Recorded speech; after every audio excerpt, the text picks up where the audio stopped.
Have you ever felt proud of your accomplishments, only to later realize that pride became a trap?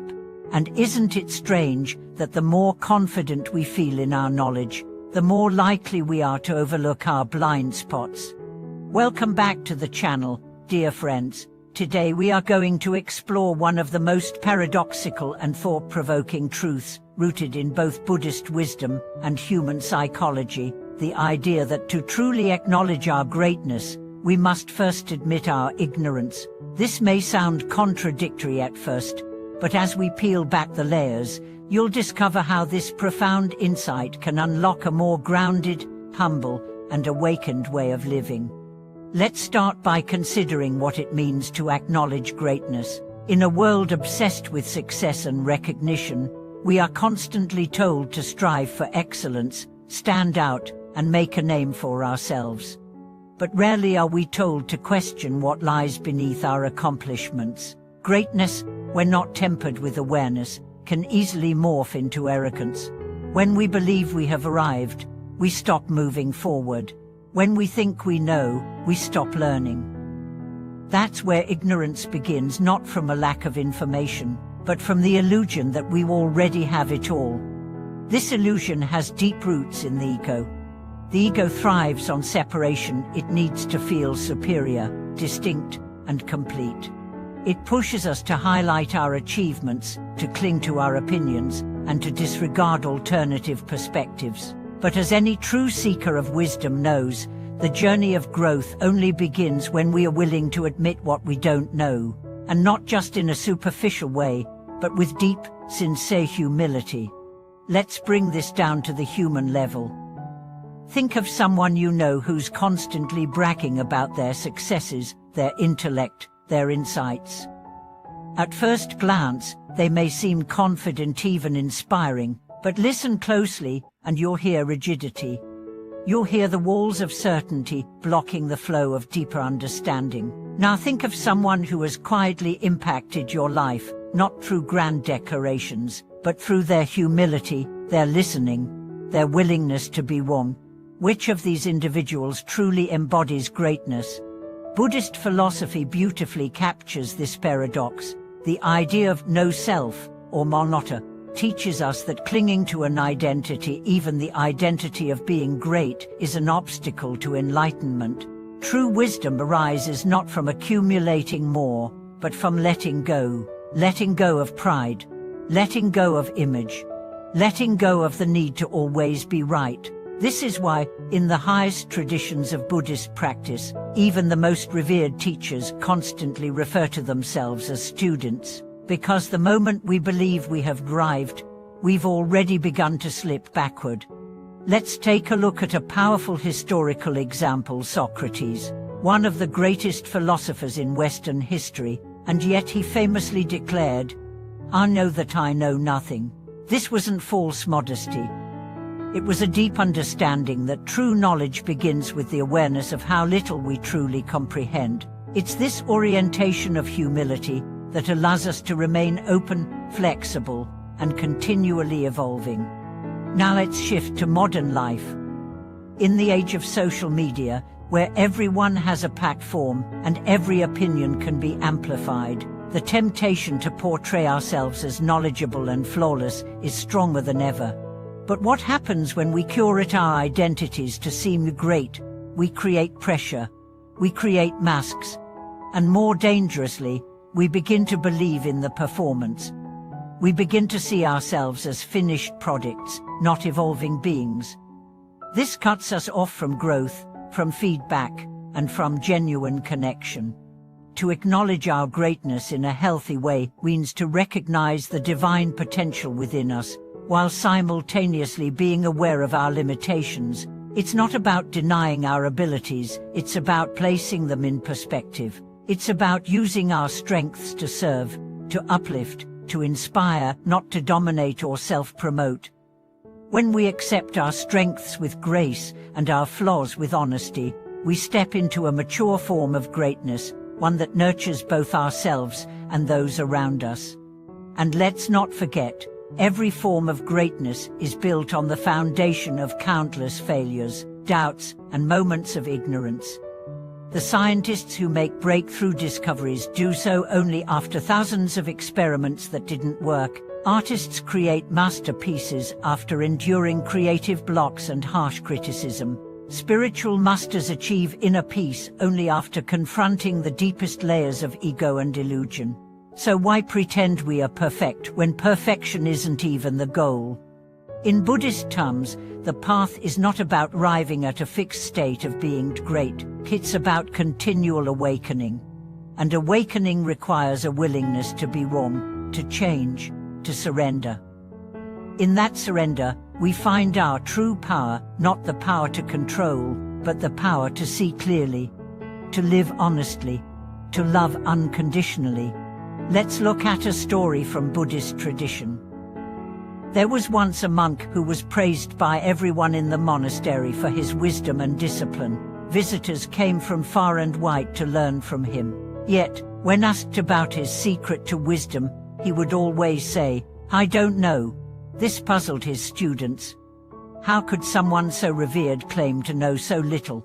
But over time, they realized it was precisely this attitude that kept his mind open. He never stopped learning. He never stopped listening, and as a result, his presence carried a depth that went beyond words. Compare this with another monk who constantly quoted scriptures, corrected others, and projected an air of superiority. While he appeared impressive, his heart was closed. He wasn't growing, he was performing. Eventually, people stopped seeking his counsel. His knowledge, while vast, lacked the warmth and humility that make wisdom truly transformative. We must ask ourselves, which monk do we want to be? Do we want to be admired for our image, or respected for our essence? Do we want to be right, or do we want to be real? This choice shows up in everyday life.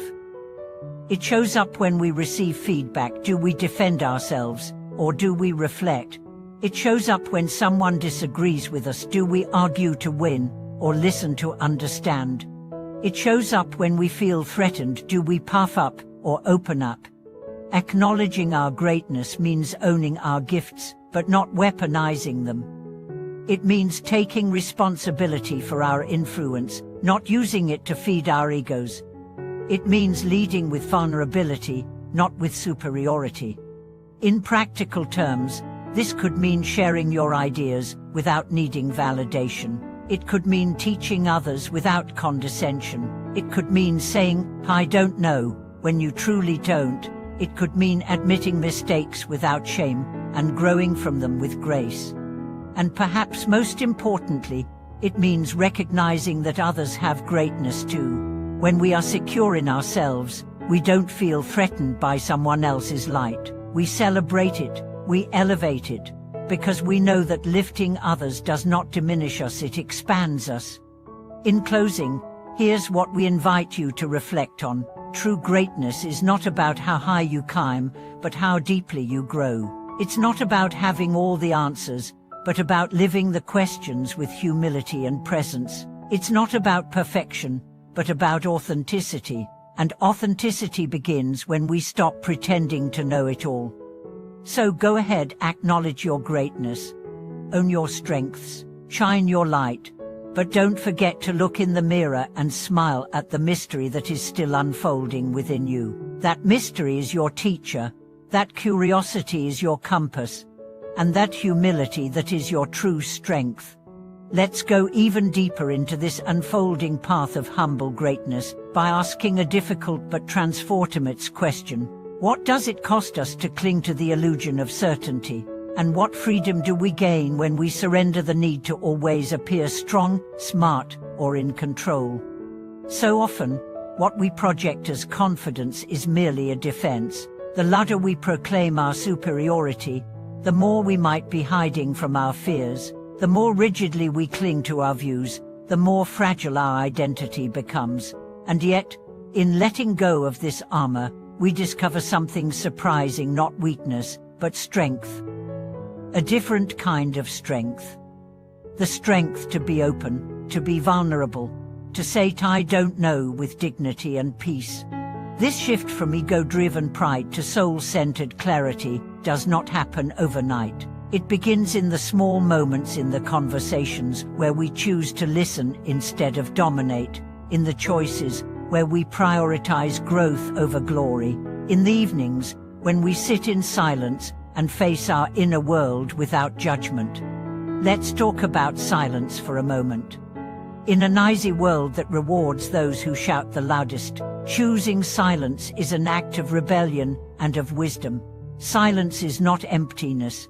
It is space. Space to reflect, space to observe, space to meet ourselves beyond our roles and labels. When we stop talking, posturing and explaining, we create room for truth to emerge. There's a beautiful metaphor in Eastern philosophy: the cup must be empty before it can be filled. If we walk around full of our own ideas, opinions and self-importance, we leave no room for insight. But when we empty ourselves of assumptions, of pride, of pretense, we become open to learning, to change, and to real connection.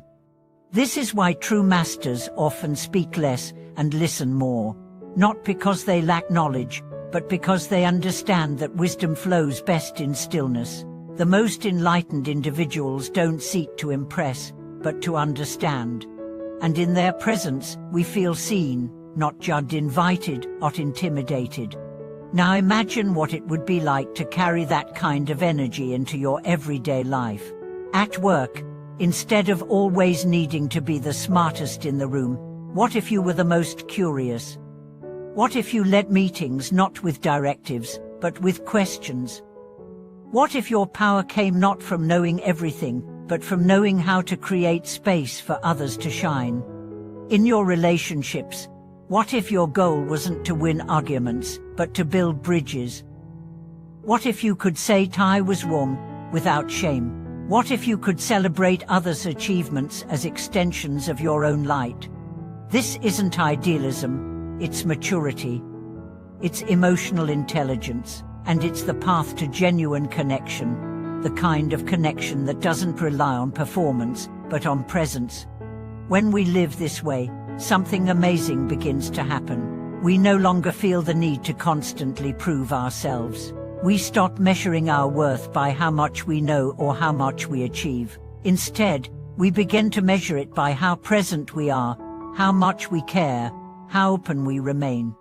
And from that place, we begin to see others differently too. We stop competing and start collaborating. We stop comparing and start connecting. We recognize that everyone is walking their own path of becoming, with their own doubts, gifts, wounds, and potential. This perspective softens us. It humbles us, but it also empowers us, because when we stop needing to be better than others, we are free to become better for others. We no longer strive to be the only light in the room. We become a mirror that reflects light everywhere.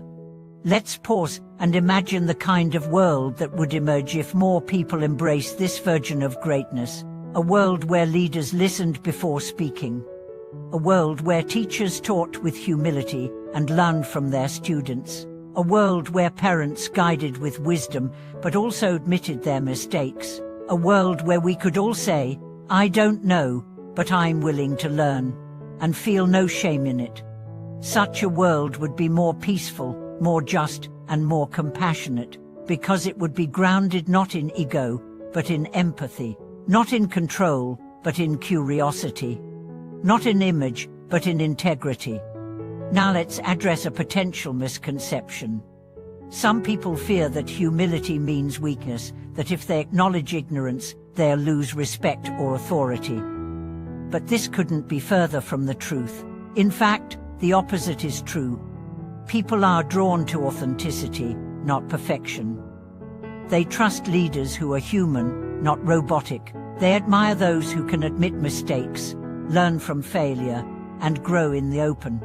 Think of the mentors or figures who have most impacted your life. Chances are, they didn't teach you just through words or accomplishments. They taught you through their presence, their patience, their honesty, their willingness to walk alongside you rather than ahead of you. That's what makes wisdom magnetic. That's what makes greatness sustainable. And here's the final paradox. When we let go of needing to be great, we become it. When we stop trying to appear wise, we start embodying wisdom. When we embrace our ignorance, we open the door to infinite growth. This is the sacred dance of greatness and humility. One nourishes the other, one grounds the other.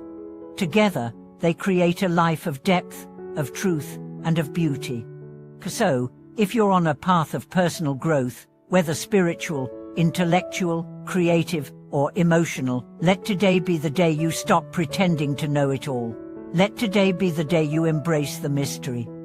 Let today be the day you say, with a full and honest heart, I'm still learning, I'm still growing.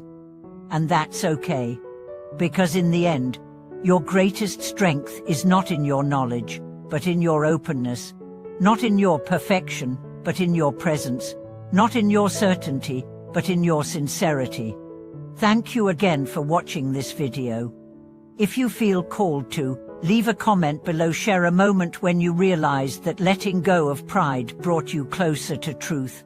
Subscribe, like, and share this with someone who's also walking the path of humble awakening. Until next time, stay curious, stay compassionate, and never stop learning.